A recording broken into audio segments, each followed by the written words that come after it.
And on the other side, you have the guy running in New York, Mamdani, right? Okay, who's like a straight up communist. I mean, he is. He talks about, the things that communists say. I mean, he wants free grocery stores, free buses. Bill Maher just went after Zohran Mamdani, and it's absolutely hilarious. The comedian and talk show host tore into Mamdani's far-left ideals, calling his New York win the best gift Republicans could ever ask for. Maher's breakdown of Mamdani's politics isn't just critical. It's brutal, sharp, and laugh-out-loud savage. You don't want to miss this one. Let's dive right in. Bad ideas, and again, this ugly streak. Well, you look ugly streak of anti-Semitism. Who's the most popular politician on the left? AOC? I don't know. One of, but who's Bernie? Bernie is Bernie, yeah. Bernie is. I mean, he's not a capitalist. No, he's not, and he's also not president. He's not. But never would be. But neither is Mamdani. No, but he will. Trust me, he will be featured in the campaign commercials. But they're going to feature people. They boogeyman everybody. Yeah, but you don't have to boogeyman him. He does it to himself. Maher's absolutely right. Republicans don't need to invent a boogeyman out of Zohran Mamdani. He does that all by himself every time he opens his mouth. With Mamdani poised to win the New York mayoral race, critics say his victory would be a political goldmine for Republicans. Proof the DNC is sliding toward full-blown socialism. Mamdani insists he's just a democratic socialist, but that label comforts no one outside his echo chamber. And Maher isn't buying it. To him, Mamdani embodies the kind of far-left idealism that might sound noble, but hands conservatives a winning argument on a silver platter. It must be horrible for a guy like you, who you spent your whole life talking about how government tries to do too much, which it does, and spends too much. And here you have Trump, who is the Republican, who is aggrandizing more power than anybody, as we just talked about. And on the other side, you have the guy running in New York, Mamdani, right? Okay, who's like a straight up communist. I mean, he is. He talks about, the things that communists say. I mean, he wants free grocery stores, free buses. I want him to win. You want him to win? On the surface, it sounds utopian, the kind of feel-good rhetoric that wins hearts and headlines. But scratch beneath it, and the dream quickly turns into a nightmare. Mamdani's vision may excite idealists, but for anyone who's lived through socialism's collapse, it's déjà vu, a failed ideology repackaged as progress. Every 20 years or so. Wait. We need Every 20 years or so, we need a conspicuous, confined experiment with socialism so we can crack it up again. Socialist slogan used to be, workers of the world unite, you have nothing to lose but your chains. The new socialist slogan is, trust us, this time it won't be a mess. Exactly. Socialism's record is so disastrous, most people wouldn't touch it with a 10-foot pole, except younger voters, easily drawn in by its rosy promises.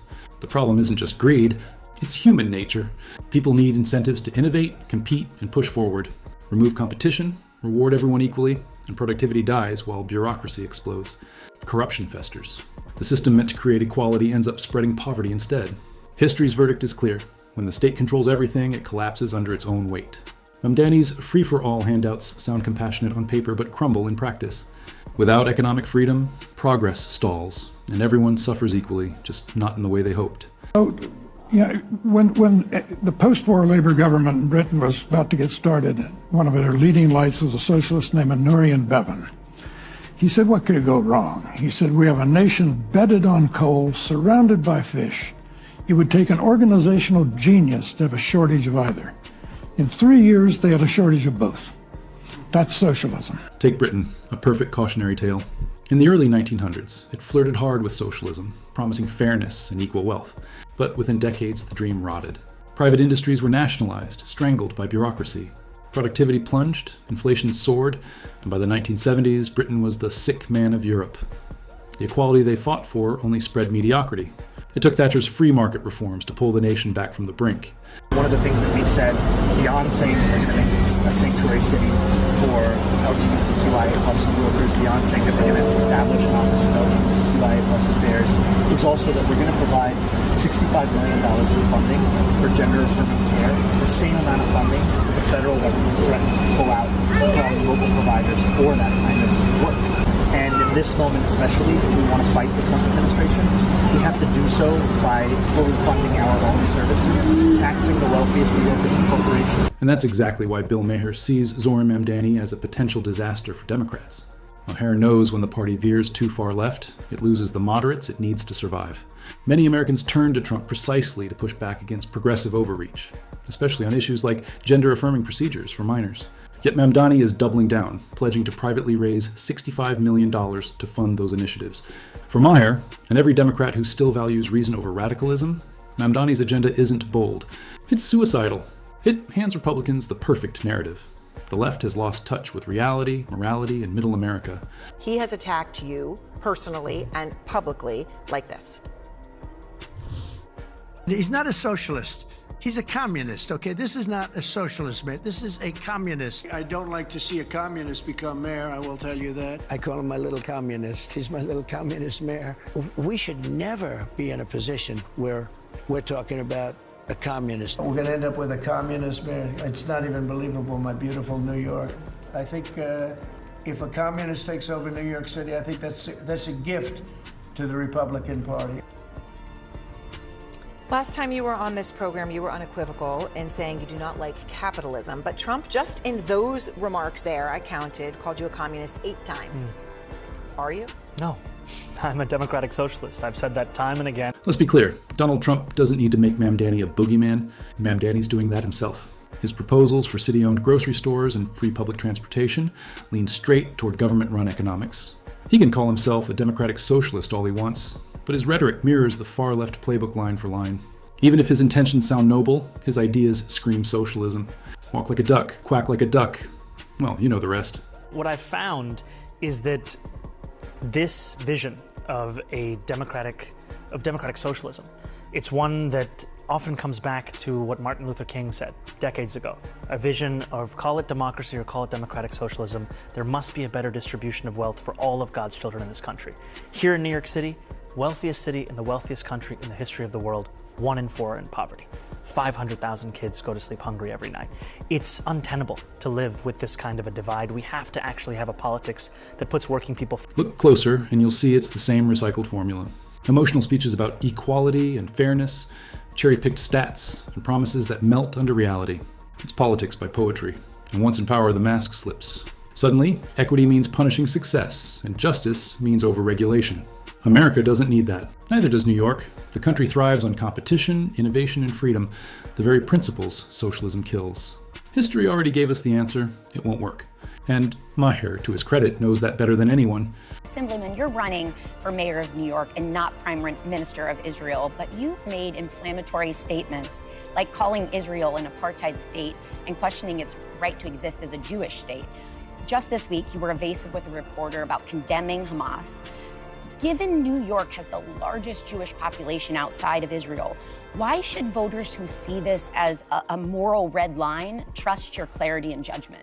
Well, I really appreciate this question and an opportunity to just clear up, I think, a number of misconceptions. First and foremost, you're right. I am running to be the mayor of the city, and this city will be the focus of my administration, ensuring that we make this a city everyone can afford and everyone knows that they belong to. And also, millions of New Yorkers, myself included, care deeply about what's happening in Israel and Palestine. Classic politician move. When the questions get tough, drown them in word salad. Gavin Newsom smiles through it.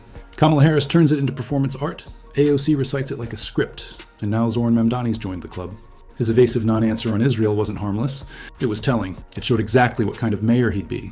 One who hides behind moral vagueness when clarity is needed most. In politics, silence and evasion speak louder than words. And Maher hears them loud and clear. I want to speak to the memory of my aunt,